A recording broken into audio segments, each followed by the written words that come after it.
오늘부터 보실 말씀은 에스겔입니다. 구약성경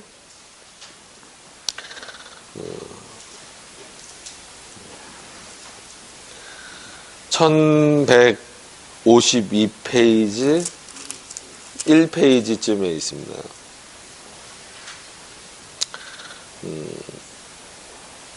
소선지서 쪽으로 넘어가는 그쪽에 있습니다.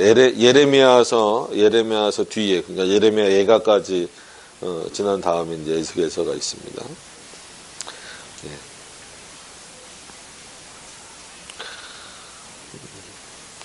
오늘은 첫날임에도 불구하고 좀 길게 본문을 잡았습니다. 그래서 1절부터 3절까지만 하려고 하다가 어차피 좀 또 겹치는 내용이 될 것 같아서 1절부터 21절까지 보시도록 하겠습니다. 제가 봉독해 드리겠습니다. 30째 해 넷째 달 초 닷새에 내가 그발강가 사로잡힌 자 중에 있을 때에 하늘이 열리며 하나님의 모습이 내게 보이니 여호야긴 왕이 사로잡힌 지 5년 그달 초 닷새라. 갈대아 땅 그발 강가에서 여호와의 말씀이 부시의 아들 제사장 나 에스겔에게 특별히 임하고 여호와의 권능이 내 위에 있느니라. 내가 보니 북쪽에서부터 폭풍과 큰 구름이 오는데 그 속에서 불이 번쩍번쩍하여 빛이 그 사방에 비치며 그 불 가운데 단체 같은 것이 나타나 보이고 그 속에서 내 생물의 형상이 나타나는데 그들의 모양이 이러하니 그들에게 사람의 형상이 있더라. 그들에게 각 내 얼굴과 내 날개가 있고 그들의 다리는 곧은 다리요 그들의 발바닥은 송아지 발바닥 같고 광된 구리 같이 빛나며 그 사방 날개 밑에는 각각 사람의 손이 있더라. 그 내 생물의 얼굴과 날개가 이러하니 날개는 다 서로 연하였으며 갈 때에는 돌이키지 아니하고 일제히 앞으로 곧게 행하며 그 얼굴들의 모양은 넷의 앞은 사람의 얼굴이요 넷의 오른쪽은 사자의 얼굴이요 넷의 왼쪽은 소의 얼굴이요 넷의 뒤는 독수리의 얼굴이니 그 얼굴은 그러하며 그 날개는 들어 펴서 각기 둘씩 서로 연하였고 또 둘은 몸을 가렸으며 영이 어떤 쪽으로 가면 그 생물들도 그대로 가되 돌이키지 아니하고 일제히 앞으로 곧게 행하며 또 생물들의 모양은 타는 숯불과 횃불 모양 같은데 그 불이 그 생물 사이에서 오르락 내리락 하며 그 불은 광채가 있고 그 가운데에서 그 번개가 나며 그 생물들은 번개 모양같이 왕래하더라. 내가 그 생물들을 보니 그 생물들 곁에 있는 땅 위에는 바퀴가 있는데 그 내 얼굴을 따라 하나씩 있고 그 바퀴의 모양과 그 구조는 황홀같이 보이는데 그 넷은 똑같은 모양을 가지고 있으며 그들의 모양과 구조는 바퀴 안에 바퀴가 있는 것 같으며 그들이 갈 때에는 사방으로 향한 대로 돌이키지 아니하고 가며 그 둘레는 높고 무서우며 그 내 둘레로 돌아가면서 눈이 가득하며 그 생물들이 갈 때에 바퀴들도 그 곁에서 가고 그 생물들이 땅에서 들릴 때에 바퀴들도 들려서 영들이 어떤 쪽으로 가면 생물들도 영이 하려 가는 쪽으로 가고 바퀴들도 그 곁에 들리니 이는 생물의 영이 그 바퀴들 가운데 있음이니라. 그들이 가면 이들도 가고 그들이 서면 이들도 서고 그들이 땅에서 들릴 때에는 이들도 그 곁에서 들리리니 이는 생물의 영이 그 바퀴들 가운데 있음이더라. 아멘. 네. 기도하시겠습니다. 하나님, 오늘부터 또 이 에스겔서를 통하여서 하나님의 뜻을 살펴보려고 합니다.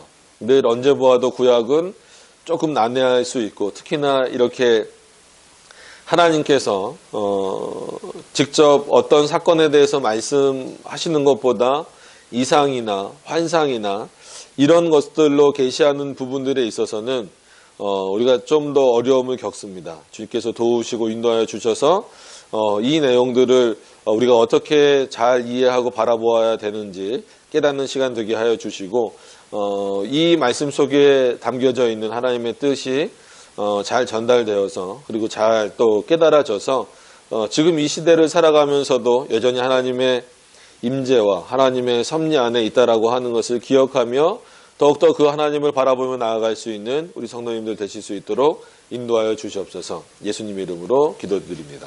아멘. 예. 계시의 방식이 여러 가지가 있습니다. 이제 물론 신약 성경은 주로 예수 그리스도의 말씀, 그리고 이제 예수님이 승천하신 이후에는 물론 요한계시록처럼 이렇게 어떤 환상 같은 어떤 그런 의미의 계시들이 있지만, 주로 신약 성경은 말씀 위주로 예수 그리스도의 말씀이 또 다시 기억나서 언급되고, 이런 어떤 주로 이제 말씀으로 이렇게 계시가 이루어졌고, 곳곳에 이제 뭐 다메섹 도상에서 바울이 예수 그리스도를 만나는 그런 어떤 좀 신비로운 장면들, 뭐 이런 어떤 것들로 좀 기록이 되어 있지만, 구약 시대에는 좀 계시의 방식이 굉장히 좀 다양했습니다. 왜냐하면 그럴 수밖에 없는 게, 예를 들어서 모세오경만 하더라도 모세가 그 창조를 직접 볼 수는 없었잖아요. 그럼에도 불구하고 창조에 대한 뭐 창조 기사 이렇게 표현하는데, 우리는 계시입니다. 계시. 창조에 대한 계시를 창세기에 기록해 놓았다라고 하는 것은 그에게 알만한 것들을 알려주셨어요. 그러니까 뭐 어떤 방식이 됐든지 간에 그것을 뭐 받아 적으라고 하셨든지, 아니면 뭔가 이렇게 창조되어져 있는 과정을 보게 하셨든지, 아니면 뭐 어떤 뭐 문서들을 혹시라도 문서들을 참고했다 할지라도 그것도 계시의 일종으로 이렇게 보게 되는 그런 어떤 일들이 있습니다. 그래서 이상이다, 환상이다, 그래서 약간씩 조금 구별을 하는데, 솔직히 우리가 뭐 환상은 뭘 본다 이런 거잖아요. 근데 이상은 잠을 자는 상태도 아니고, 그렇다고 이렇게 완전히 깨어 있는 상태도 아닌 그런 아주 좀 독특한 형태를 좀 표현하는 경우가 많아요. 보통 환상은 주로 이제 잘 때 이렇게 보여지거나 이렇거든요. 근데 그래서 하나님의 이상이다라고 하는 이 구약적 계시 개념을 지금 우리가 이게 어떤 방식이다라고 정확하게 표현하기는 굉장히 애매합니다. 그래서 구약도 계시고 신약도 계시고 동일한 삼위일체 하나님의 계시지만, 구약에는 조금 다양한 방식으로 이렇게 그 계시들이 이루어졌다라고 하는 겁니다. 그래서 그런 차원에서 기록적인 측면에서 완전 유기적 축자 영감이다라는 표현을 쓰는 거예요. 그런 차원에서. 왜냐하면 오늘 에스겔서도 우리가 쭉 읽어보았지만 무슨 내용인지 이거 아시겠어요? 어떻게 보면 하나님이 우리에게 적응하셔서 내가 이렇게 표현하면 너희들이 알아듣겠지라고 하셨지만, 우리 편에서는 이게 뭐 내 생물의 형상이 나타난다느니, 뭐 얼굴이 어느 쪽은 사람이고 어느 쪽은 사자고 소고, 그 다음에 바퀴 안에 바퀴가 있고 뭐 번개처럼 왔다 갔다 하고, 이게 도대체 뭔가라고 했을 때, 에스겔도 이거를 지금 귀로 듣기보다는 본인 스스로도 그렇지만 하나님의 권능이 임했다 이런 표현을 쓰기도 하지만, 이거는 거의 이상, 그러니까는 환상, 이런 어떤 개념들이 그런 계시의 개념들이다라고 하는 거예요. 그렇기 때문에 이런 좀 부분들을 해석해내는 건 그렇게 쉽지 않습니다. 이거를 문자적으로만 이해해도 상당히 문제고요. 그 다음에 보통 알레고리라고 부르죠. 알레고리라는 말 자체가 나쁜 건 아니에요. 이렇게 비유적, 풍유적 뭐 이런 해석이기 때문에 얼마든지 어떨 때는 또 그런 해석이 필요하기도 하지만, 너무 그렇게 또 알레고리컬하게 해석을 내기에는 굉장히 어려운 게 있어요. 그러니까 예를 들면 그거예요. 일단 좀 가벼운 거부터 한번 예를 들어 볼게요. 그러니까 이런 게 알레고리컬하다라는 거예요. 뭐냐면 다윗이 골리앗을 죽일 때 돌을 몇 개 가지고 나갔어요. 이게 던진 게 3개란 말이에요. 3개. 3개를 어떻게 보통 해석을 하냐면, 그렇죠. 믿음, 소망, 사랑이다. 이렇게 해석하는 경우가 있어요. 이런 게 이제 알레고리컬한 거예요. 그럼 이건 믿음이야! 이러고 던지겠어요. 이건 소망이야! 아니란 말이에요. 그런 건 아닌데, 이걸 그럼 어떻게 해석을 해야 되냐? 물맷돌 3개를 갖고 나갔다고 하는데 이걸 어떻게 해석을 하느냐 했을 때, 그럼 믿음, 소망, 이게 그 사랑에 마치 근거처럼 표현되니까 그렇게 되는 거예요. 그러니까 오늘로 예를 들어서 들어와서 보시면, 일단 초반부는 일단 설명을 또 드리겠지만, 5절에 보면 그 속에 내 생물의 형상이 나타나. 그래서 어떤 사람들은 이 내 생물의 형상을 아주 이게 복음서의 내용이다. 그래서 이 네 생물이 10절에 가서 보시면 그 얼굴들의 모양은 넷의 앞은 사람의 얼굴이요, 넷의 오른쪽은 사자의 얼굴이요, 넷의 왼쪽은 소의 얼굴이요, 넷의 뒤는 독수리의 얼굴이다. 그래서 이거를 사복음서에 비교를 하는 거예요. 그래서 앞에 있는 얼굴은 마태복음이고, 뒤에 오른쪽에 있는 건 마가복음이고, 또 그 왼쪽에 있는 거는 요한복음이고, 이런 식으로 해석을 하거나, 아니면 이거는 다른 식으로 이렇게 무슨 하나님의 어떤 이런 속성이다 저런 속성이다 이렇게 표현을 하는 거예요. 그러니까 이런 어떤 풍기적 해석이 에스겔이나 너무 많아요. 특히 구약을 해석할 때. 그래서 그런 부분들을 조금 배제하면서 때로는 그 문자적인 것들을 그대로 받아들이기도 하면서 풍기적 해석을 조금 이렇게 덧붙여가면서 이해하는 방식이 제일 좋습니다. 그러니까 에스겔은 그렇게 봐야 된다는, 이렇게 좀 반복되는 내용이 많아요. 그래서 대표적으로 에스겔 하면 벌써 마른 뼈가 일어난다. 그럼 이게 실제냐 아니면 비유냐부터. 그럼 비유면 그것이 어떤 비유냐, 실제라고 하면 그게 뭐냐, 이런 그 논쟁이 지금도 많단 말이에요. 그런 것들을 이제 감안하시면서 에스겔을 우리가 함께 살펴볼 텐데, 이런 비슷한 내용들이 반복되기 때문에 그때마다 조금씩 다른 어떤 그 의미들을 말씀을 좀 드리겠습니다. 자, 그럼 오늘은 좀 서론격으로 1절부터 3절을 먼저 좀 보고 그 뒷부분을 좀 함께 좀 살펴보겠습니다. 자, 에스겔 선지자는 약간 좀 독특한 방식이 있어요. 그러니까 하나님이 시대마다 역사하시는 어떤 방법들이 약간 달라져요. 이거를 세대주의처럼 나눠질 수는 없지만 섭리의 방식이 달라지는 거예요. 그러니까 하나님이 변하시는 게 아니라 하나님의 섭리의 방식이 달라지는 거예요. 그래서 보통 선지자들을 이렇게 세워서 쓰실 때에도 한 선지자가 임무가 끝나면 보통 다른 선지자가 세워지는 어떤 그런 과정이에요. 그래서 우리가 보다 그 부분은 이제 선지자 시대 전 표현이긴 하지만, 그 사사기 보면 사사가 누가 죽으면 그 다음 사사가 세워지고 그게 짧게 나오는 경우도 있잖아요. 그런 것과 마찬가지로 보통 선지자들도 이 선지자가 죽으면 죽든지 아니면 그 일을 마치게 되면 그 다음 선지자가 이어받고 이런 식이에요. 그러니까는 이 앞에 보면 에스겔 앞에는 누가 선지자 역할을 하고 있었어요? 예레미야란 말이에요. 그럼 예레미야도 분명히 누구의 뒤를 이어서 그 선지자 역할을 하는 사람이냐면 이사야를 이어서 하는 사람이에요. 그런데 독특한 게 뭐냐면, 예레미야가 그러면 보통 이제 죽게 되거나 아니면 선지자 일을 마치게 되는 그 시점이 아니라 겹쳐요. 에스겔하고 겹쳐요.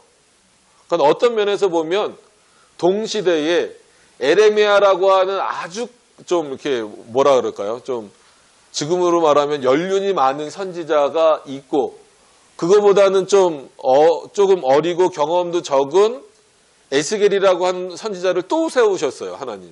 그러니까 이런 경우는 구약에서도 그렇게 보기 쉬운 표현이 아니란 말이에요. 그러니까 제가 왜 이런 말씀을 드리냐면, 많은 사람들이 예레미야 선지자의 말에 귀를 기울이고 있을 때에, 그리고 우리가 예레미야서를 여러분들이 만약에 보셨으면, 그리고 조금 그 내용을 아셨으면 알지만, 예레미야 선지자를 굉장히 괴롭혔던 어느 시대나 그랬지만 특히나 예레미야 시대 때는 어떤 선지자들이 많았어요? 거짓 선지자들이 많았어요. 거짓 선지자들이 많았는데, 그 거짓 선지자들의 주된 내용이 뭐예요? 예레미야부터 예레미야 애가라는 표현이 그 성경에 있기도 하지만, 예레미야 애가가 또 5장으로 예레미야서랑 분리돼서 또 쓰여졌잖아요. 그만큼 예레미야 선지자는 오히려 너희가 그렇게 하나님으로부터 떠나고 하나님의 말씀을 듣지 않으면 하나님의 진노가 반드시 임할 것이고 하나님이 너희들의 죄악을 그냥 보시지 않을 것이다라는 내용, 경고의 내용들이 계속 쏟아지고 있는데, 오히려 거짓 선지자들은 그런 이스라엘에게 희망을 주는 거예요. 아니야, 예레미야가 지금 거짓말을 하고 있는 거예요. 예레미야서를 쭉 전체를 보시면 그렇습니다. 아니, 하나님이 사랑이 하나님이고 너희를 사랑하시는데, 물론 너희가 뭐 잘못한 것도 있겠지. 근데 하나님은 너희한테 그렇게 한마디로 저주를 내리실 분이 아니야. 걱정하지 마. 회복시켜 주실 거야. 그러니까 마치 그 전에 이사야나 여러 선지자들이 늘 우리가 말라기서도 수요일 날 보지만 그렇게 경고하시고 뭐 이렇게 책망하시면서도 그 목적은 어디 있다 그랬어요. 이스라엘 백성들이 돌이키는 데 목적이 있다라고 했잖아요. 근데 그것과는 다른 거예요. 거짓 선지자들은. 지금 오히려 물론 예레미야 선지자를 통하여서도 하나님은 궁극적으로 이스라엘 백성들이 돌이키는 거예요. 돌이킨다라는 것은 단순히 하나님이 뜻을 돌이키셔서 뭐 진노하실 것을 진노하시지 않으시고 벌을 내리실 것을 벌을 내리시지 않으신다 이게 아니라 이스라엘 백성들이 돌아왔을 때에 그리고 돌아오게 하시는 과정에서 그 도구로서 형벌을 사용하시기도 하고 돌아왔을 때 그 형벌을 멈추시고 다시금 그들을 회복시켜 주신다라는 의미지 그냥 이 거짓 선지자들처럼 너희들 지금 그 상태, 즉 하나님을 떠나 있는 그 상태에서도 하나님이 너희를 벌하시지 않을 거다라는 마치 그런 희망적인 표현을 쓰지는 않는다라는 거예요. 그래서 이 시대에서도 어떻게 보면 참된 선지자, 거짓 선지자, 뭐 지금은 뭐 선지자가 있는 시대는 아니지만 다른 목회자는 오히려 그 죄에 대한 문제, 그리고 우리가 어떻게 하나님께로 올바로 돌아가야 되느냐, 그리고 회개에 대한 문제. 그래서 우리는 구원보다 구원의 서정이 더 중요하다라는 표현을 쓰는 이유는 우리가 하나님의 백성으로 살아가면서 어떻게 살아가야 되는가에다가 그 포커스를 좀 맞춰서 이렇게 그 말씀도 전하고 성도들에게 권면도 하고 이런 어떤 차원으로 가야 되는데 그냥 마치 예수 믿으면 복 받아요. 예수 믿으면 뭐 만사형통해요. 이런 차원이 한국에 너무 만연돼 있다 보니까 마치 바른 복음이 그런 말씀들로 인하여서 좀 가리워지는 현상들이 나타나요. 근데 실제 삶의 모습은 그렇지 않단 말이에요. 예수 믿어서 여러분들 얼마나 복을 받으셨습니까? 물론 예수 믿으면 엄청난 복이 있어요. 그죠? 영생이라는 복이 있단 말이에요. 근데 사람들은 복 그러면 벌써 이 땅의 것만 생각한단 말이죠.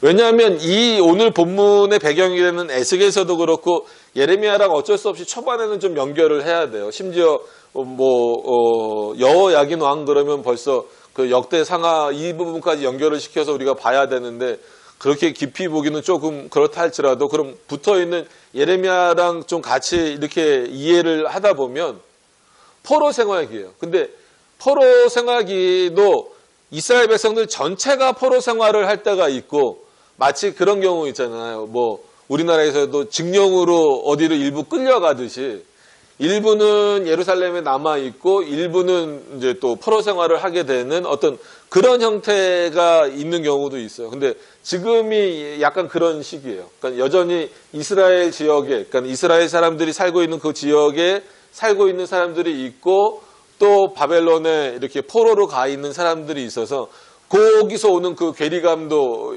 있다라는 거죠. 이 모든 것들이 있어요. 그래서 칼빈은 주석하기를 예레미야가 부족하거나, 그러니까 예레미야가 부족하다라고 표현하면 결국 누가 부족한 게 돼버려요. 하나님이 부족한 게 돼버리기 때문에 그런 식으로 보면 안 된다라는 거예요. 그러니까 많은 사람들이 왜 이 시대에는 2명의 선지자를 세웠을까? 예레미야로 부족했을까? 예레미야의 능력이 부족했을까? 그것이 아니라 어떤 그런 시대적 배경들도 있었기 때문에 아까 말씀드린 대로 이스라엘에 조금 남아있는 사람들도 있었고 또 대부분은 바벨론에 여전히 포로 생활 중이에요. 그러니까 떠난 게 아니란 말이에요. 그러니까 다시 돌아오게 되는 게 아니라 포로 생활 중이었기 때문에 두 선지자가 필요했다 이렇게 표현을 쓰고 있습니다. 그래서 그런 부분들을 좀 전체적인 배경들을 한번 그냥 설명을 좀 오늘은 이제 서론적인 부분이기 때문에 말씀을 좀 한번 드리는 겁니다. 그래서 1절로 가서 이렇게 좀 보시면 1절, 3절을 좀 빨리 설명을 드리고 그 뒤에 부분으로 좀 넘어가겠습니다. 그러니까 앞부분을 중요하게 보면 그 3절만 끊어서 봐야 되는데 그렇게까지 깊이는 안 보려고 그래요. 요 이제 부분에서 30해째, 그러니까는 30째 해. 근데 보통 이거는 이제 에스겔의 나이를 말하는 건 아니고 에스겔이 이 정도 이제 사역했을 때 이제 보통 뭐 이렇게 이해를 합니다. 30째 해 넷째 달 초닷새에 내가 그발강가 사로잡힌 자 중에 있을 때에 하늘이 열리며 하나님의 모습이 내게 보이니. 그는 이제 이거는 하나님의 마치 임재하심을 의미하는 것이지 모습이라고 해서 실제 이미지로 생각을 하면 안 됩니다. 그래서 여호야긴 왕이 사로잡힌 지 5년 그달 초 닷새라. 그러니까 이스라엘 왕이 사로잡힌 거예요. 누구에게? 바벨론에게 사로잡혔죠. 그러니까 왕이 사로잡혔으니까 이스라엘에 아무리 남아있다 할지라도 뭐 이스라엘은 어떤 뭐 이렇게 무슨 역할을 하기가 어려운 겁니다. 오히려 뭔가를 이렇게 독립적으로 할 수 없는 그런 상황에 빠져 있었던 그런 상황이었어요. 그래서 갈대아 그발 강가에서 여호와의 말씀이 부시의 아들, 그러니까 부시 그러면 우리는 막 이렇게 부시맨 이런 거 생각하는데 그렇지 않습니다.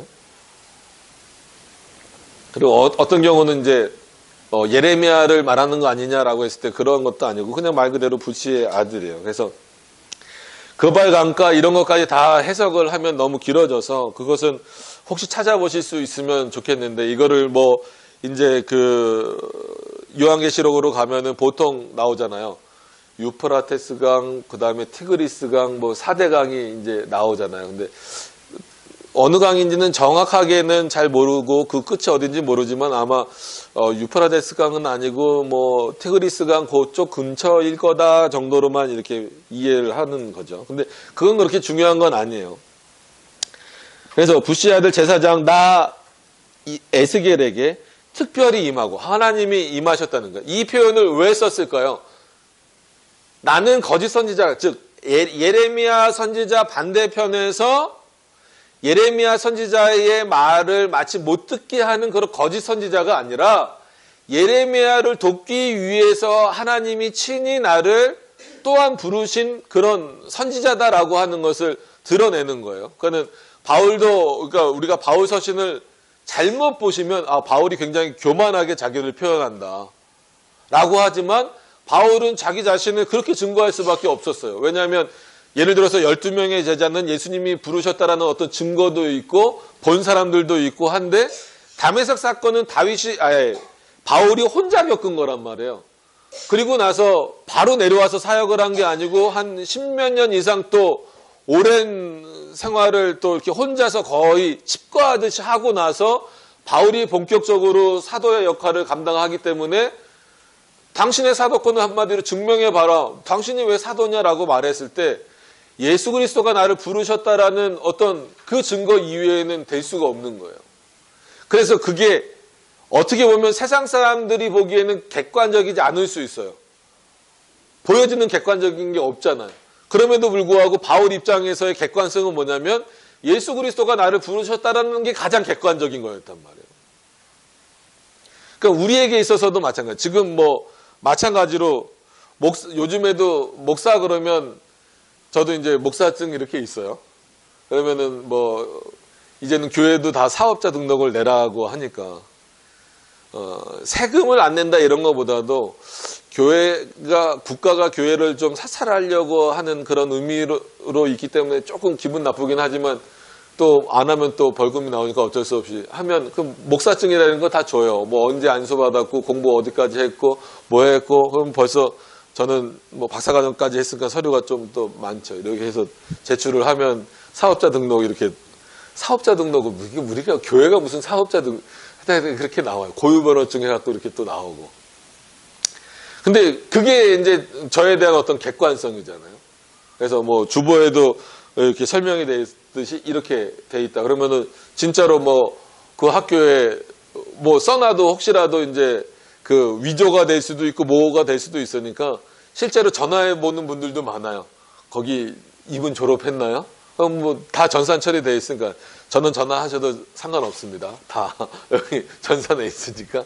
근데 큰 교회 목사님들 중에도 가끔 이제 그런 걸로 뭐 좀 부정하게 표현하는 분들이 있으니까 그것 때문에 문제가 되기도 하고. 자, 이런 얘기가 길어지면 또 하니까 오늘 본문 그런 차원에서 지금 예레미야 선지자가 있단 말이에요. 있기 때문에, 그리고 아까 말씀드린 대로 거짓 선지자들도 있기 때문에 난 그렇지 않다라는 걸 증명하기 위해서라도 에스겔은 어떻게 해야 돼요? 하나님의 권위를 드러내면서도 동시에 그 권위가 누구에게 임했다라는 것을 확실하게 표현을 해야 돼요. 나에게 임했다. 그래서 이 표현을 쓰는 거예요. 제사장의 아들이니까 에스겔은 어떤 면에서는 선지자이기 이전에 이미 그는 누구예요? 제사장이죠. 제사장이란 말이에요. 제사장이면서 동시에 뭘로 지금 부름을 받았다라는 거예요? 선지자로 부름을 받았다라는 거예요. 그래서 이런 표현은 하나님이 나를 선지자로 세우셨다라고 하는 것도 되지만, 사람들로 하여금 이 표현을 듣고 에스겔에게 좀 어떤 좀 신뢰감을 줄 수 있었던 두 가지 근거는, 첫째는 오히려 저는 이 뒤에다 두고 싶어요. 하나님이 그를 부르셨고 나에게 그 에스겔에게 임하셨다라는 것이 증거지만, 어떻게 보면 그 당시 사람들은 에스겔이 직업이 먼저 직업이라고 하긴 좀 그렇지만 뭐였다? 제사장 지파였다라는 것 자체만으로도 에스겔은 어떻게 보면 백성들에게 어느 정도 신뢰감은 얻을 수 있는 상태였다는 거예요. 그러니까 솔직히 거꾸로 돼야 정상인데 사람들은 이 보이는 게 늘 앞서는 게 문제예요. 그래서 아까 제 얘기도 들고 이렇게 했던 거는, 지금도 어떤 목회자를 판단할 때 대부분 어디까지 공부했느냐, 그 졸업 증명서가 있느냐, 물론 그게 중요합니다. 지금은 워낙 위조도 많이 되고 또 엉뚱한 거 배워서 하는 경우도 많기 때문에 그게 중요하긴 하지만, 더 중요한 거는 솔직한 얘기로 뭐예요? 하나님이 실제 그를 부르셨느냐는 거예요. 근데 그 부르셨느냐라고 하는 거에 있어서는 확인하기가 어렵잖아요. 목사님들마다 다 자기가 하나님 나를 부르셨다고 그러죠. 그래서 진정한 객관성은 하나님 나를 부르셨다라는 것에 있지만, 사람들이 보기에는 이런, 지금으로 말하면 이렇게 저를 소개해 놓은 이게 객관성이 되는 거죠. 그러니까 이 당시 사람들에게 있어서도 에스겔을 신뢰할 수 있는 객관성은 오히려 제사장 지파였고 제사장의 아들이었다라는 것이 에스겔에게 신뢰를 확 주게 되는 거예요. 그러면서 동시에 에스겔은 거기서 멈추지 않고, 그래서 이런 표현들이 중요하다는 거예요. 이미 에스겔은 제사장 지파의 아들이었기 때문에 신뢰감을 얻고 있어서 굳이 이렇게 표현하지 않아도 됨에도 불구하고 더 강력하게 그냥 하나님이 나를 부르셨다, 나에게 말씀하셨다, 이 정도로 끝나지 않고 뭐라고 말하냐면, 나 에스겔에게 특별히 임했다.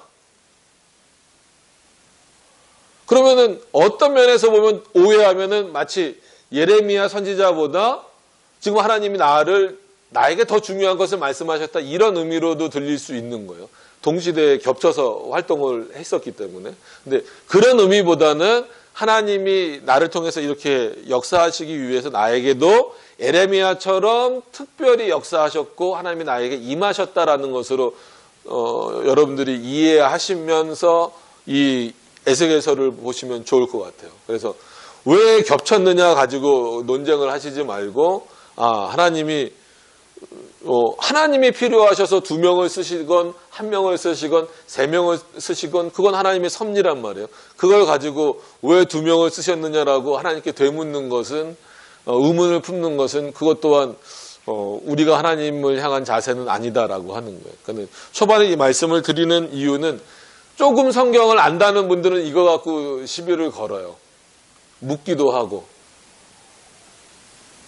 도대체 왜 이때 이랬느냐 이렇게 평가를 하기도 하고, 이제 그렇죠. 자, 요 정도만 좀 말씀을 드릴게요. 왜냐하면 1절부터 3절까지를 오늘 본문으로만 잡았으면 요거를 조금 더 풍성하게 설명을 드렸을 텐데, 뒷부분을 조금 더 설명하면서, 그러니까 뒷부분이라는 건 오늘 본문뿐만 아니라 에스겔 전체를 보면서 이 내용들을 계속 겹쳐서 말씀을 드려야 되기 때문에 굳이 3절까지 끊지 않고 21절까지 좀 길게 좀 한번 봤습니다. 자, 한번 그러면 이제 4절부터 들어가서 보시면, 내가 보니 북쪽에서부터 부풍과 큰 구름이 오는데 그 속에서 불이 번쩍번쩍하여 빛이 그 사방에 비치며 그 불 가운데 단쇠 같은 것이 나타나 보이고, 그러니까 하나님이 뭘 보여주시는 거예요, 지금 에스겔에게. 그래서 에스겔도 정확하게 이게 뭐다라고 깨닫지 못하는 순간도 있었을 거란 말이에요. 그럼에도 불구하고 지금 본인이 보이는 것을 그대로 기록을 하고 있는 겁니다.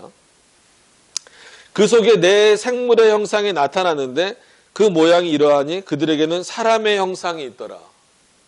그래서 이거를 바로 그냥 사람이다 라고 연결을 시키는 경우가 많은데 그렇게 연결을 바로 해 나가시면 안 됩니다. 조금 더 읽고 설명을 좀 드리죠. 왜 그러냐면 사람의 형상이 있다라고 하는 것은 말 그대로 아까 그 10절에 얼굴 모양, 사람의 모양이 나온다라는 표현도 있고 이제 그래서 그런 겁니다. 6절에 가서 보시면 그들에게 각각 내 얼굴과 내 날개가 있고 그들의 다리는 곧은 다리요 그들의 발바닥은 송아지 발바닥 같고 광낸 구리같이 빛나며.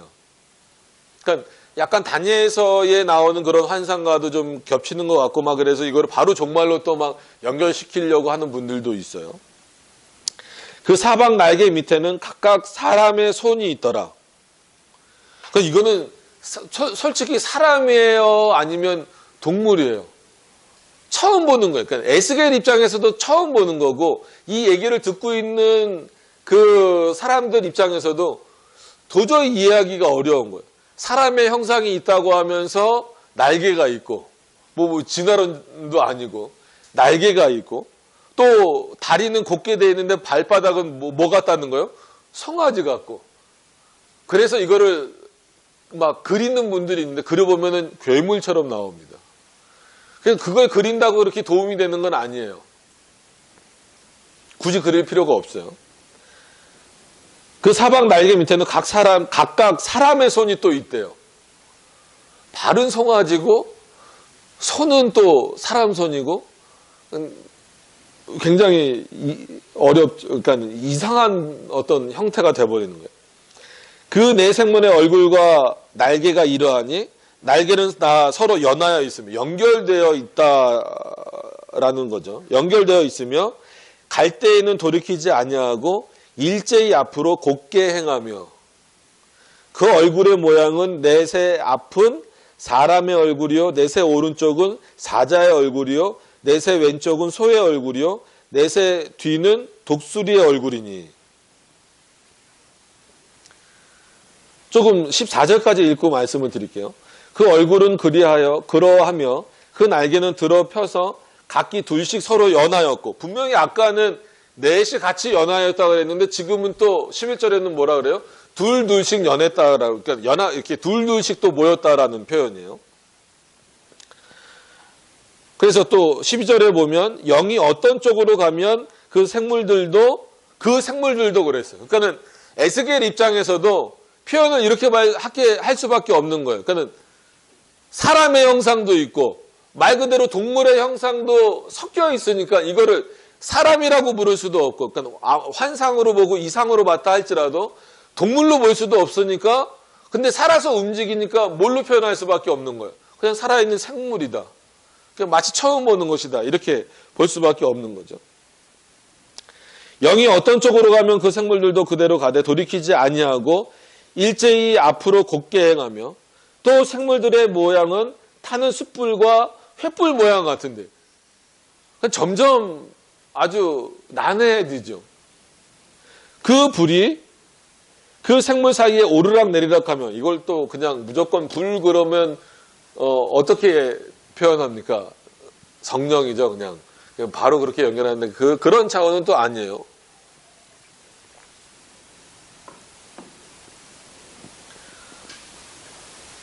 오르락 내리락 하며 그 불은 광채가 있고, 불이 광채가 있다. 굉장히 이것도 난해한 표현입니다. 불이 붙으면은 그냥 이렇게 불이 붙는 거지, 광채가 있다? 이게 무슨 의미지? 그 가운데에는 번개가 나며 그 생물들은 번개 모양같이 왕래하더라. 자, 그러면 이제 저를 보세요. 이제는 아무리 성경을 들여다 보셔봤자 도대체 이게 어떻게 해석을 해야 되는가. 그래서, 요 부분을 전체로 읽은 것을, 이거를 한 절씩, 강해설교라고 해서 한 절씩 끊어서 보기에는 이거는 통째로 에스겔이 본 내용을 통째로 지금 설명을 하고 있기 때문에 하나씩 끊어서 이 비유를, 비유적으로 아니면 문자적으로 하면 아주 이상한 괴물처럼 돼버리니까, 에스겔이 표현한 대로 생물처럼 봐야 되는 건데, 이거를 그냥 하나씩 끊어서 보기에는 굉장히 애매하다라는 거예요. 그렇게 해석하면은 아주 엉뚱한 해석이 돼버리는 겁니다. 그랬을 때 하나 알 수 있는 것은 이거는 분명히 실제가 아니고 뭐예요? 분명히 환상입니다. 그 이상이라고 말씀을 드렸어요. 그러니까는 실존하는 존재는 아니에요. 어떤 의미인지 아시겠죠? 실존하는 존재는 아닌데 이런 환상을 통해서 지금 하나님이 에스겔에게 자신의 뜻을 깨닫도록 해 주시겠다라고 하는 거예요. 그랬을 때 이거를 사람으로 봐버리는 경우도 있어요. 그러니까 이거를 사람으로 본다라는 것은 해석을 그렇게 하는 거죠. 아, 이거는 마치 하나님이 창조하신 사람들이 사는 모습, 움직이고 살아가는 그런 모습들이다라고 해석을 하는 경우도 있어요. 그래서 이렇게 움직이고 저렇게 움직이고 또 때로는 이런 모양이 나타나고 뭐 화가 나면 뭐 짐승처럼 변하지도 않냐, 뭐 변하기도 한다, 뭐 사람의 성격이나 환경이나 시대나 이런 것을 다 그래서 사람은 뭐 이런 모양 이렇게 변하기도 하고 저렇게 모양 변하기도 해서 그렇잖아요. 우리가 이게 이제 맞는 해석이라는 건 아니지만 이렇게 해석하는 분들이 있어요. 그래서 사람들이 웃을 때도 있고 웃을 때 표정이 다르잖아요. 그러면 진짜 웃을 때는 좀 평온한 사람 같죠. 근데 막 화를 내고 막 이럴 때는 진짜 뭐 화난 짐승 같다 이런 표현을 또 비유적으로 또 거꾸로 쓰기도 하잖아요. 그런 차원에서 이거를 이제 사람으로 비유를 해서 사람이 마치 이런 모습이다. 그래서 에스겔에게 알려주기를 사람이 이렇게 여러 모양으로 변하기 때문에 너희들은 그렇게 변하지 말아라. 이런 식으로 알려주게 하기 위하여서 이런 환상을 보여주셨다라고 해석하는 분들이 있어요. 어떤 의미인지 아시겠죠? 의외로 그렇게 해석하는 분들이 많이 계세요. 근데 칼빈이나 종교개혁자들이나 대부분 이거를 천사의 모습으로 봐요. 그러니까 천사가 이렇게 괴물처럼 생겼다라는 게 아니고 하나님이 천사를 사용하시는 방식. 그래서 특히나 1장을 통하여서 하나님이 보여주시고자 하는 것은 뭐냐면 에스겔도 예레미야와 똑같이 겹치는 겹친다라기보다는 말씀하시는 그 주제가 같아요. 그건 뭐냐면 이스라엘 백성들에 대한 경고, 이스라엘 백성들에게 내려질 어떤 형벌과 저주에 대한 내용들이에요. 그러니까 왜 그렇게 했어요?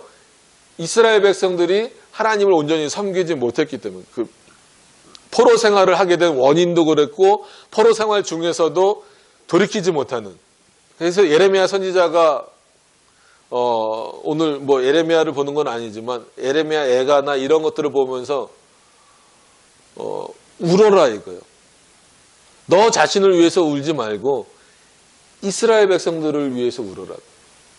그게 선지자의 역할이다라는 거예요. 그런 모습을 보고 이제 예전에 이제 노 목사님이죠. 이제 돌아가셨는데 신학교 1학년 때 그 당시에 90세가 넘으셨어요. 그래서 나중에 그분이 소천하셨을 때 제가 관을 들었었는데 저도 이제 관을 드는 사람 중에 한 명이죠. 제가 어떻게 혼자 들고 가겠습니까? 그 교수님이 이렇게 말씀하시면서 여러분이 목회자가 됐을 때 참, 그러니까 뭐 진짜 막 이렇게 질질 눈물을 흘릴 때도 있겠지만 여러분들이 힘들어서 울 때가 많이 있을 건데 목회자는 본인이 힘들어서 우는 것도 물론 뭐 하나님 앞에 당연히 그럴 수 있죠. 목회자도 힘들고 어려울 때가 있으니까. 근데 정말 진정한 목회자라면 교회를 위해서, 성도를 위해서 울어라. 그러면서 이제 이 예레미야의 표현을 하시면서 하나님이 예레미야 선지자에게 말씀하신 게, 너 자신을 위해서 울지 말고 패역하여서 내 말을 듣지 않는, 오히려 거짓 선지자, 참된 선지자인 너의 말이 아니라 거짓 선지자인 사람들의 말을 듣고 있는 백성들을 위해서 울어라. 그게 지금 너가 나에게 해야 될 거다라는 거죠. 그런 어떤 차원이 에스겔에도 넘어와요. 그래서 에스겔에서 울라는 게 아니라 에스겔도 마찬가지로 그 패역한 인간의 모습들을 보면서, 그 당시에는 이스라엘 백성들이지만 지금 우리들의 모습과 뭐 비교해도 별반 다르지 않습니다. 그들을 향하여서 그렇게 경고하는 내용이에요. 그러면서 1장부터 이 환상을 통하여서, 이상이든 환상이든 그것을 통하여서 드러내고자 하는 것은 첫째로 인간의 부패함. 그럼에도 불구하고 하나님의 주권적인 역사하심. 그랬을 때 하나님이 그런 부패한 인간도 쓰세요. 왜냐하면 예레미야도 쓰셨고 에스겔도 쓰셨기 때문에. 그럼에도 불구하고 사람들이 부패했을 때 부패하지 않고 여전히 자신의 일을 감당하는 존재로서 누구를 비유로 에스겔에게 알려주시냐면 천사를 비유해서 알려주시는 거예요. 그래서 칼빈도 그렇고 이 부분은 천사가 일하는 부분이다. 하나님이 원래는 너희를 통하여서 일을 하셔야 정상이지만, 정상인 것보다 일을 하시기 원하시지만 천사가 일하는 모습을 보여주시면, 그러니까 우리가 일을 해도, 그럼 우리가 일하면 반대로 천사는 쉽니까? 아니에요. 우리도 우리의 일을 해야 되고 천사도 늘 천사의 일을 하는 거예요. 그러면 히브리서를 근거로 해서 보면 천사는 누구를 위해서 있는 존재입니까? 첫째로는 당연히 하나님의 일을 하는 존재예요. 근데 천사의 독특한 역할이 나와요. 히브리서에. 안 보고 한번 말씀하실 분, 저거 이렇게 목소리라도 들어가면 좋잖아요. 저거 내 목소리야. 막 다른 사람은 뭘 몰라봐도 내 목소리 들어가면 좋잖아요. 천사가 하나님을 위해서 일하는 건 당연하고 누구를 위해서 일할까요?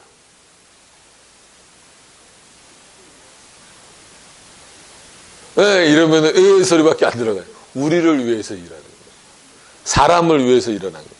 히브리서 제가 그냥 얼른 한번 찾아볼게요.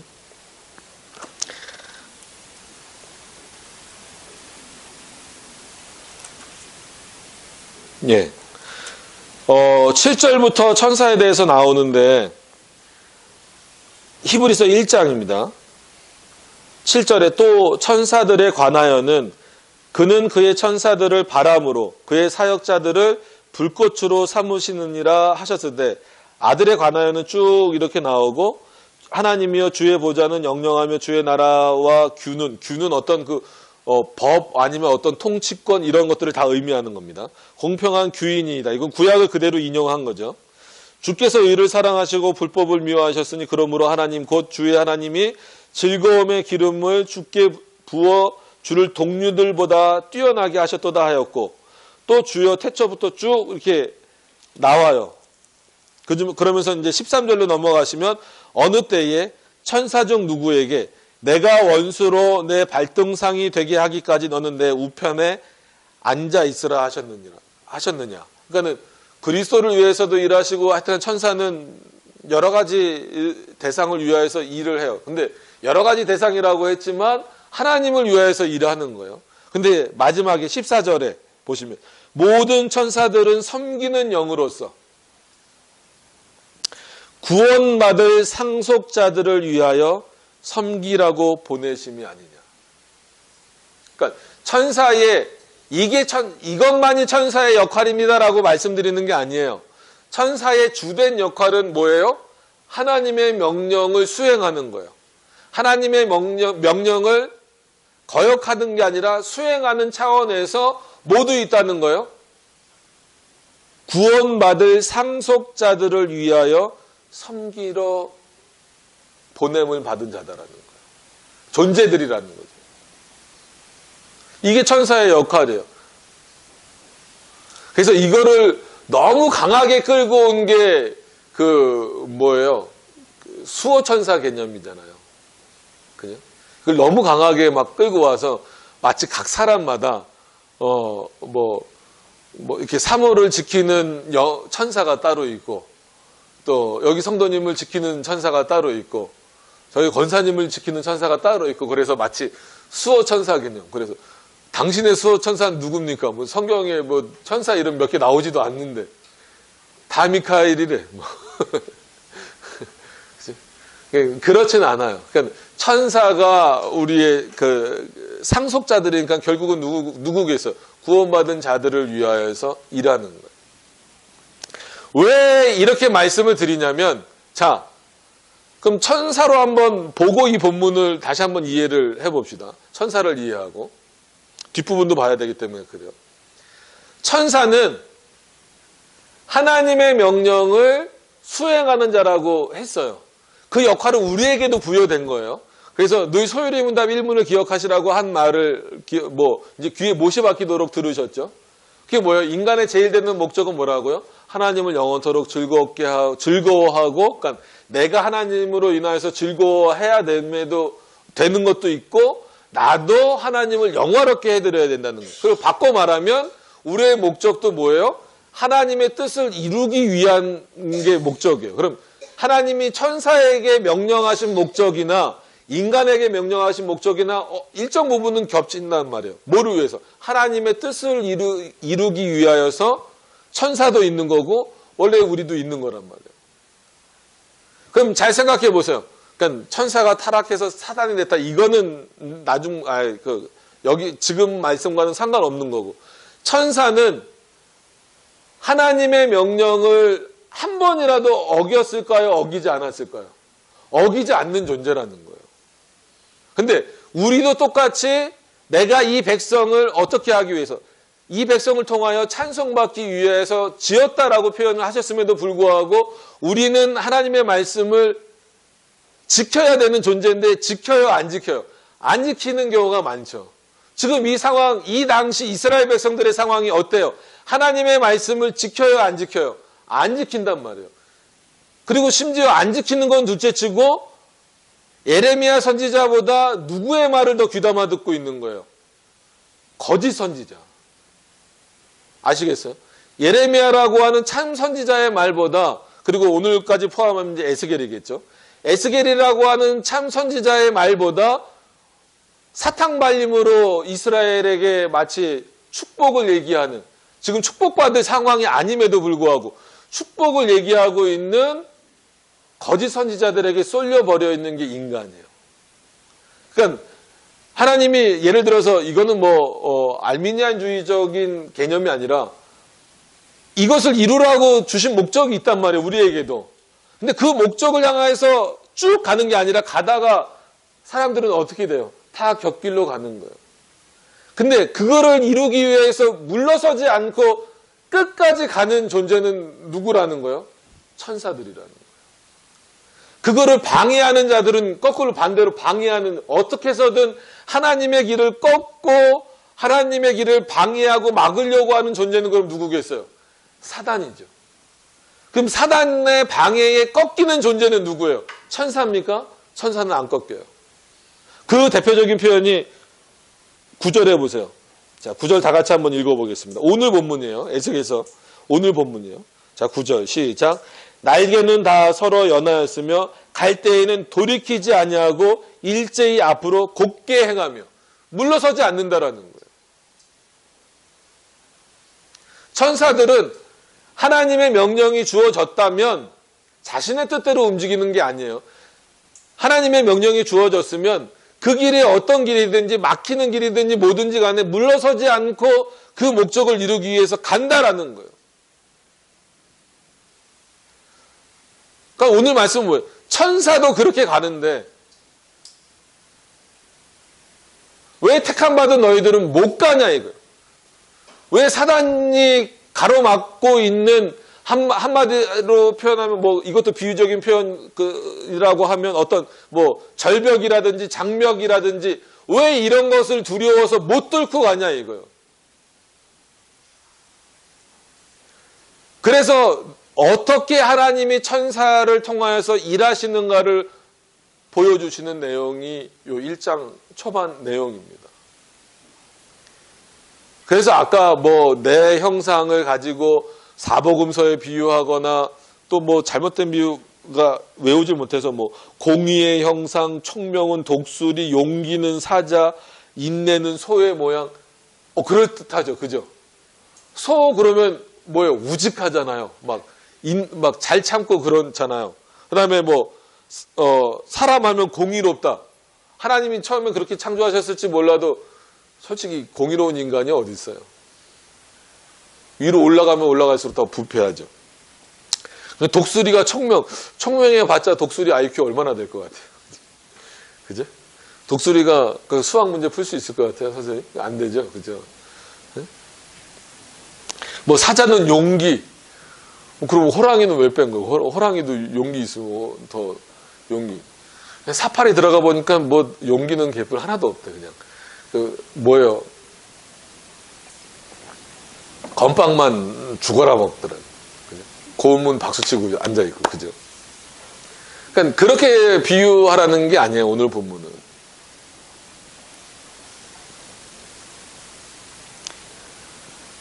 그래서 이거를 여기까지가 시간이 많이 가서 이 불 이런 것도 좀 설명을 드려야 되는데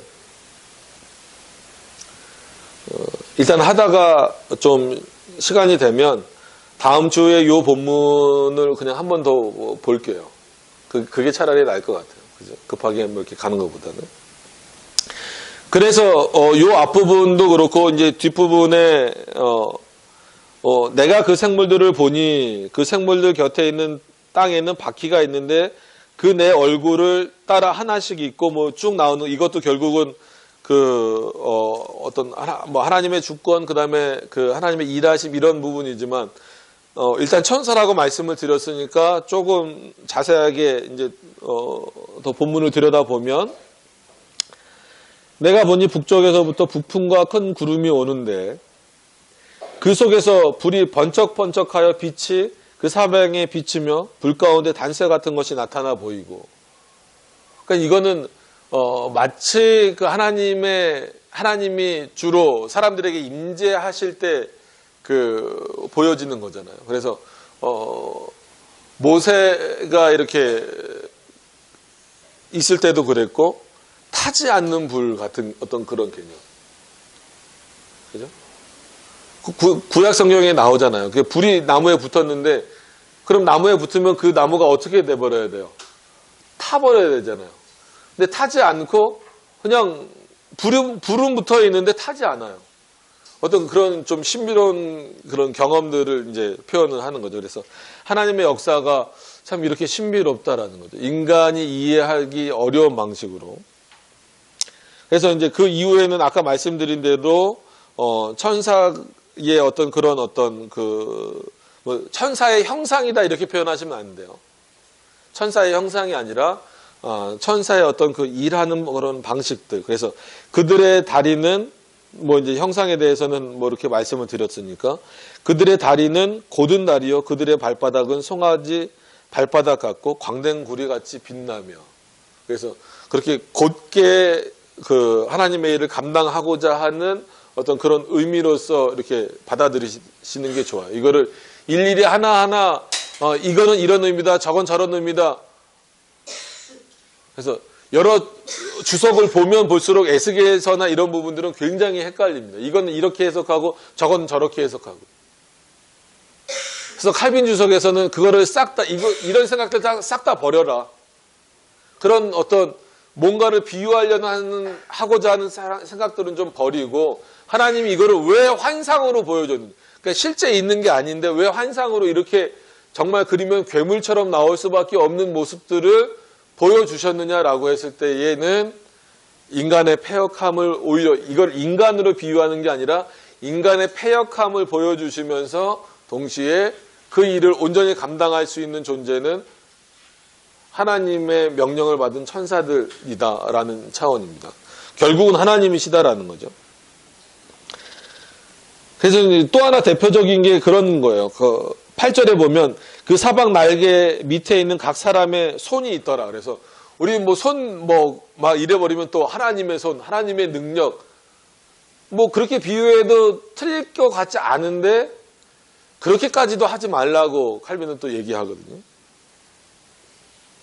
왜냐하면 이것을 그냥 그룹으로 보는 거예요. 그러니까 넷이 연합했다, 또 둘이 이렇게 연합했다. 이거를 그냥 분열 이런 넷이 모였다, 둘이 모였다 이렇게 분열 이런 내용으로 보는 게 아니라 천사들을 어떤 그 그룹으로 보는 거예요. 그룹. 그러니까 사단도 그룹이잖아요. 그런 차원에서 천사도 이렇게 이제 그룹으로 이제 묶어서 보는 거죠. 그래서 날개는 다 서로 연하였으며 아까 말씀드린 대로 돌이키지 않냐고 일제히 곧게 행하며 그래서 10절에 있는 것처럼 사람의 얼굴 모양 이걸 사복음서 비유하시면 안 되고 무슨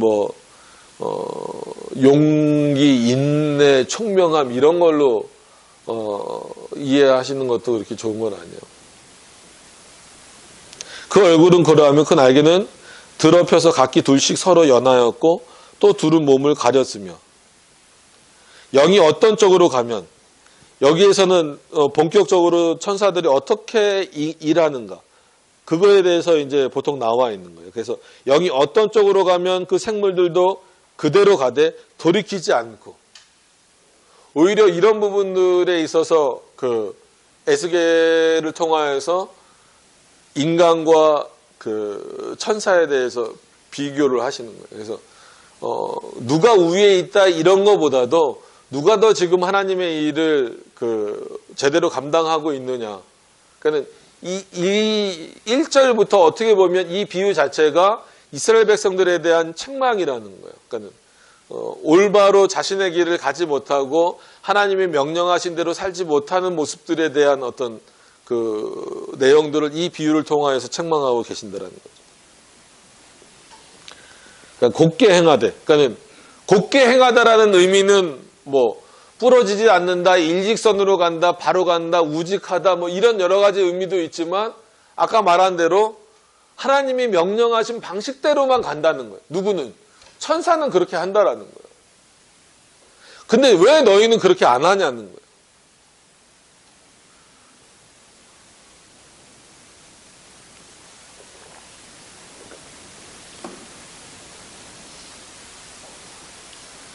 사람들은 다 자기 눈에 보이기에 좋은 방식대로 일하지 하나님이 명령하시는 대로 한다라고 하면서 결국은 자기가 좋아하는 대로 일하는 경우가 많아요. 자기가 좋아하는 것으로 확 쏠려버리는 경우가 훨씬 많아요.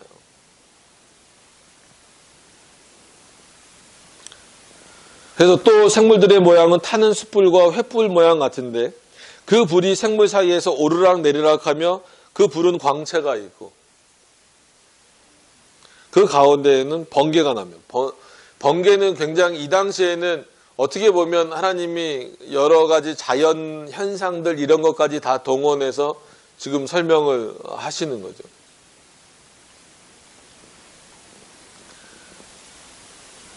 그래서 14절에 그 생물들은 번개 모양같이 왕래하더라.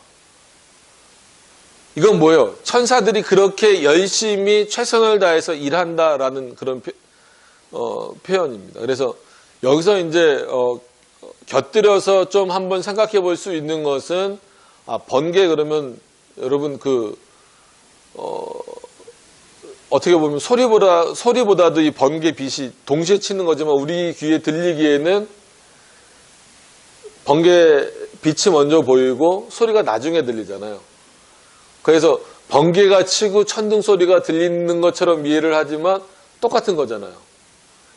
같이 일어나는 건데 우리에게 전달되는 게 다른 거예요. 그러니까 에스겔에게 있어서 가장 빠르게 표현할 수 있는 이 당시의 표현은 번개라는 표현밖에 없는 거예요.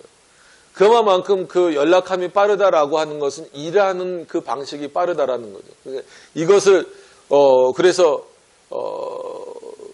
칼빈은 이제 이 에스겔서를 해석하면서 동시에 이런 부분은 그리스도가 오실 때에도 재림하실 때에도 결국은 이런 방식으로 오시지 않겠느냐. 그래서 우리는 예수 그리스도가 몸을 갖고 계시다라고 하니까 마치 일정 지역 사람들만 볼 것 같은데, 그러니까 지구가 이렇게 둥그니까, 지구가 둥그니까 이쪽 편으로 오면 반대편 사람들이 못 보지 않겠느냐라고 하는데, 그 예수 그리스도의 그 재림은 이런 차원에서 거의 동시적이면서 우리가 이해할 수는 없지만 모든 사람이 동시에 알 수 있는 그런 차원으로, 마치 번개가 움직이듯이 이렇게 모든 차원이 다 알 수 있는 방식이다. 그러니까 오히려 그 예수 그리스도의 재림을 비유로 해서 이 번개를 왜 사용했는지, 왜 이렇게 비유로 설명을 했는지에 대해서 칼빈은 이 부분을 그렇게 해석을 하고 있습니다. 그래서 천사가 그렇게 하나님의 일을 수행하기 위해서 힘쓰고 애쓰는 모습이다라는 거예요. 그러니까 왜 그럼에도 불구하고 이런 비유들이 어렵냐면, 하나님께서 이런 하늘에서 어떻게 보면 천상의 일들을 우리가 알아들을 수 있는 언어와 우리가 이해할 수 있는 방식으로 전달을 해주셔야 되는데 방법이 없잖아요. 그런 차원에서 적응해서 말씀하시는 거예요. 그래서 1장 마지막 절인 우리가 다음 주에 보든 그 다음 주에 보게 되든 보면 그 28절에도 보면 그 사방 광채의 모양은 비 오는 날 구름에 있는 무지개 같으니, 이게 다 어떻게 보면 굉장히 어려운 문구 같지만 다 누가 알 수 있는 거예요. 우리가 알 수 있는 거잖아요. 구름도 광채도 비 오는 날도 무지개도 다 우리가 알 수 있는 방식이에요. 그러니까 적응하신 거예요. 하나님은 최대한 우리에게 적응하셔서 우리에게 이런 내용들을 알리시는 거예요. 같으니 이는 여호와의 형상의 모양이라. 그러니까 이거를 문자적으로 확 가버리면 안 돼요. 그럼 여호와의 형상이 뭐가 돼버릴 수 있어요? 자칫 잘못하면 구름이나 무지개가 돼버릴 수 있다라는 거예요. 그러니까 이런 이렇게 비유할 수 있다라는 의미지. 그러면서 모양이라, 내가 보고 엎드려 말씀하시는 이의 음성을 들으니라. 그러니까 분명히 맨 처음에는 환상처럼 표현하면서 결국은 이것도 뭐다? 하나님의 말씀이다. 그래서 제가 음성이다라고 하는 게 단순한 언어로만 이해해서는 안 된다라고 말씀을 한번 드렸던 것 같아요. 이게 개인적인 건지 아니면 전체 말씀을 드렸던 건지는 잘 모르겠는데, 그런 차원에서 조금만 더 가볼게요. 그래서 15절로 넘어가서 보시면, 내가 그 생물을 보니 그 생물들 곁에 있는 땅 위에는 바퀴가 있는데 그 내 얼굴을 따라 하나씩 있고, 그 바퀴의 모양과 그 구조는 황홀같이 보이는데 그 넷은 똑같은 모양을 가지고 있으며 그들의 모양과 구조는 바퀴 안에 바퀴가 있는 것 같으며. 이해가 됩니까? 이런 상태가? 바퀴 안에 바퀴가 있다. 그러니까 굉장히 다양하기도 하고, 바퀴 그러면 이렇게 굴러가는 방향이 굉장히 다양하잖아요. 그래서 17절에도 보면 그들이 갈 때에는 사방으로 향한 대로 돌이키지 아니하고 가며 그 둘레는 높고 무서우며 그 네 둘레로 돌아가면서 눈이 가득하며. 19절에 그 생물들이 갈 때에 바퀴들도 그 곁에서 가고 그 생물들이 땅에서 들릴 때에 바퀴들도 들려서 영이 어떤 쪽으로 가면 생물들도 영이 가려 하는 곳으로 가고 바퀴들도 그 곁에 들리니 이는 생물의 영이 그 바퀴들 가운데 있음이니라. 그러니까 21절까지 와버렸네요. 그들이 가면 이들도 가고 그들이 서면 이들도 서고 그들이 땅에서 들릴 때는 이들도 그 곁에서 들리니 이는 생물의 영이 그 바퀴들 가운데 있음이니라. 와, 그럼 이 뒷부분은 뭔 것 같아요? 그러니까 천사가 이렇게 일한다라고 하는 것은 이미 말씀을 드렸어요. 그럼 뒷부분은 이렇게 가면 가고 멈추면 멈춘다 해서 그게 힌트가 될 수 있어요. 가면 가고 멈추면 멈춘다. 그러니까 바퀴가 굴러가면 굴러가는 대로 굴러가고 들리면 들리는 대로 들리고 멈추면 멈추는 대로 멈춘다.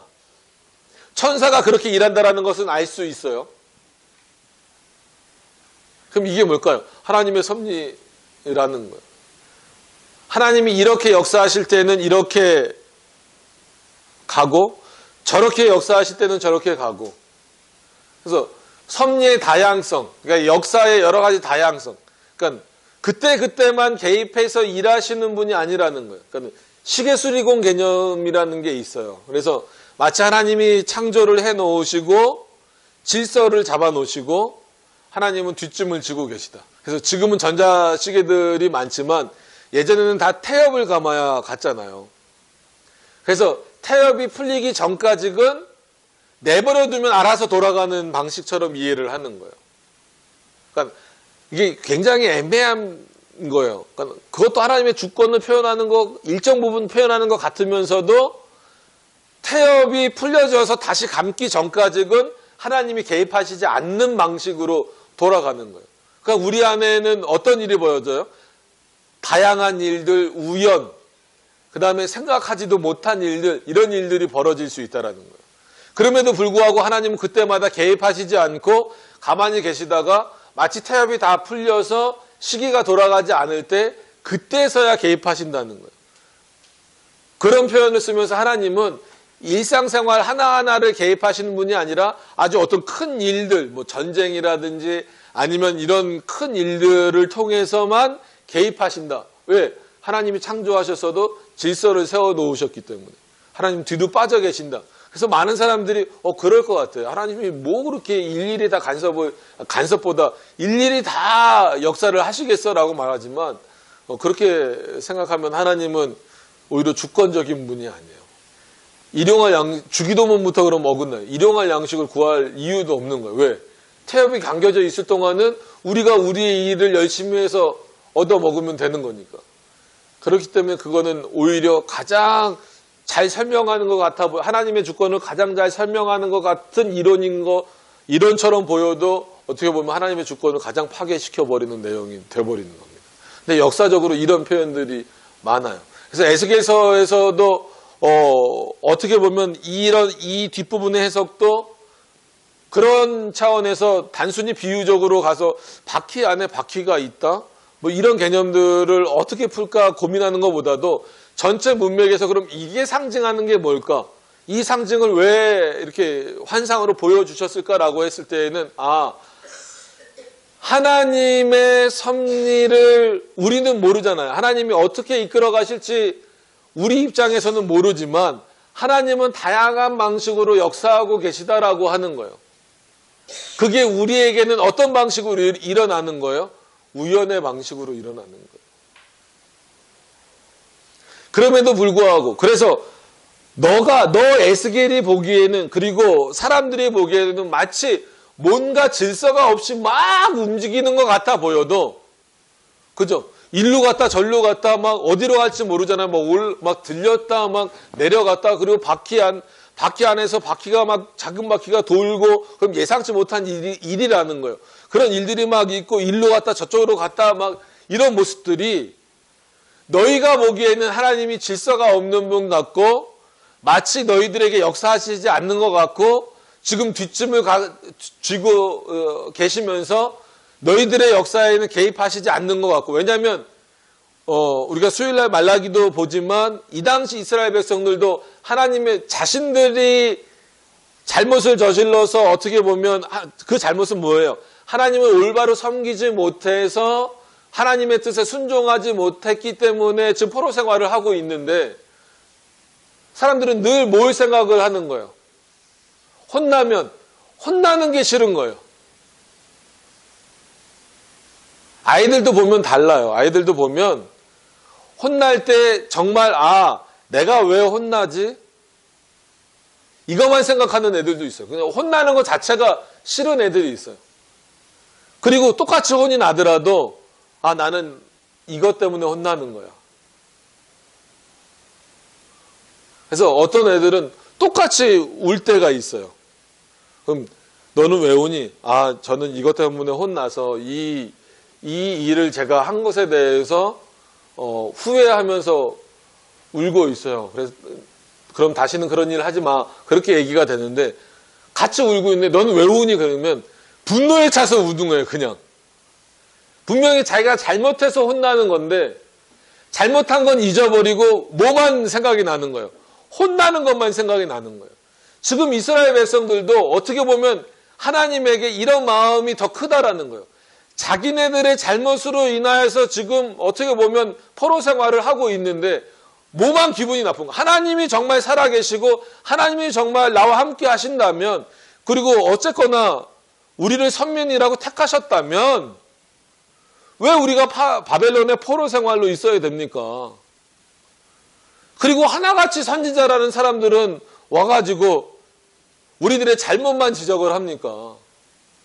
그러니까 우리는 우리의 귀를 달게 해주는 거짓 선지자의 말을 들을 수밖에 없죠라고 지금 뭘 원망하는 거예요? 이 상태만 원망하는 거예요. 어떻게 될지 모르는 그 상황만. 그래서 하나님이 말씀하시는 거예요. 천사들은 한 번도 내 말을 거역하거나 내 말에 분노를 표출하거나 내 말에 어떤 방해거리가 되지 않는다. 내가 일로 가면 일로 가고 저쪽으로 가면 저쪽으로 가고 내가 멈추면 멈추고, 너희들이 보기에는 내가 역사 안 하는 것 같고 너희들을 안 도우는 것 같고 너희들을 위해서 일하는 것 같지 않아 보여도 나는 여전히 이렇게 일하고 있다라는 거예요.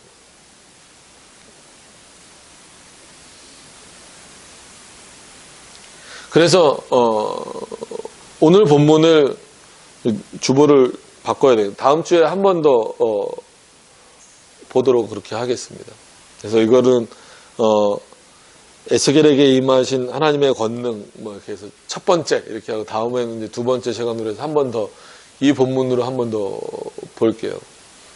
다음 주에는 조금 더 구체적인 부분하고 신학적인 부분도 좀 연결을 시켜서, 그래서 하나님은 늘 자신을 위해서도 일하시지만 동시에 자신의 백성들을 위해서 일하신다. 즉 택자들을 위해서 일하신다라는 그 개념을 여러분들이 이 부분에서 좀 잘 연결해서 끌어내셨으면 좋겠어요. 그런 차원에서 이 에스겔서는 이런 부분들이 조금 어려워요. 하나님은 최대한 어떻게 보면 우리들에게 적응하셔서 하시는 이 표현이지만 이 비유를 이해해 나가는 데 있어서 에스겔도 어려움을 겪었을 거예요. 그러니까 후대 우리가 보기에는 더 어렵죠. 그러니까 이거를 사람으로 보기도 하고 아까 말한 것처럼 복음서로 보기로도 하고 어떤 심지어 하나님의 권능처럼 그 정도로만 보기로도 하고 우리들에게 속성처럼 주셨던 인내, 화평, 총명 이런 걸로 보기도 하고 다양하게 보지만 결국은 이 1장 요 부분에서 핵심적으로 말하고자 하시는 것은 너희들은 패역했다. 너희 인간은 패역했다. 그러나 나는 여전히 내 일을 너희가 원하지 않는 방식이라 할지라도 나는 열심히 그 일을 하고 있다. 내가 계획한 대로 내 주권대로 일하고 있고 오히려 그 일을 열심히 해나가는 것은 너희가 아니라 천사들이다. 그러니까 그것을 보고 지금 천사를 높이시려는 목적은 아니란 말이에요. 뭘 깨닫게 하시는 거예요? 천사도 이렇게 일하고, 히브리서를 우리가 근거를 해서 보면 결국 궁극적으로 천사가 그렇게 일하는 것은 누구를 섬기기 위한 거예요? 하나님을 섬기는 건 당연한 거고, 구원 상속받을 자를 위해서 그렇게 일한다라고 했을 때에는 천사들도 궁극적으로 너희들을 돌이키기 위하여서, 그러니까 천사가 돌이키는 건 아니지만 그 길을 늘 너희들에게 제시하고 있는데 오히려 너희들은 마치 그 일로부터 벗어나려고만 하고 사단이 쳐놓아 버린 어떤 그런 하나님과 우리 사이에 쳐놓아 버린 그 장벽에 너희 스스로가 막혀서 헤어나오지 못하는, 천사처럼 정해진 목적을 이룰 때까지 곧게 가지 못하는 그런 모습들을 너희가 좀 분명히 좀 깨달았으면 좋겠다라고 하는 어떤 그런 의미들이 이 부분에는 담겨져 있습니다. 그래서 다음 시간에는 28절까지 보면서 앞부분은 조금 더 다시 한 번 더 설명을 그렇게 드리도록 하겠습니다. 시간이 이렇게만 했는데도 너무 많이 가서. 자, 일단 기도하고 오늘은 이 정도 마치고 다음 주에 이 본문을 한 번 더 보시도록 그렇게 하겠습니다. 기도하도록 하겠습니다.